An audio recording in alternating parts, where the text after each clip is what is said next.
प्रणाम करने के लिए हम आपसे निवेदन कर दें, कुछ ऐसी जगह होती जहां प्रणाम नहीं करना चाहिए। पहला, भगवान के मंदिर में। आज भी कुछ माताएं प्रणाम कर रही थी और कल, तो मैंने कहा जब बिंदु आएगा तो हम आपको बिल्कुल निश्चित बताएंगे। भगवान के मंदिर में, ये पत्नी को नहीं, किसी को भी, अगर भगवान के मंदिर में भगवान के अतिरिक्त और कोई भी खड़ा है ना, वहां उनको प्रणाम नहीं करना चाहिए। पहला, बिल्कुल गांठ बांध लेना। मंदिर से जब उतर जाए, थोड़ी दूरी पर चले जाए, तो फिर उनको प्रणाम कर सकते हैं। क्योंकि अगर भगवान की मूर्ति के सामने आप अगर किसी को प्रणाम करते हैं ना, वो मूर्ति का अपमान है। नंबर एक, अब मंदिर में किसी को प्रणाम नहीं करेंगे। दूसरा, कोई व्यक्ति अगर शमशान से लौट कर आया है, तो शमशान से लौटकर आए व्यक्ति को भी कभी प्रणाम नहीं करना चाहिए। समझ में आ गई?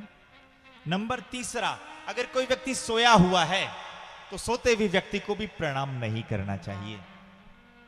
चौथा,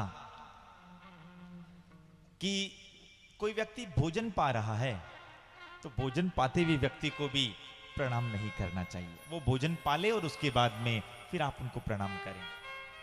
ये प्रणाम करने के कुछ नियम होते हैं सज्जनों, उन नियम को आप अपने जीवन में अपनाएं।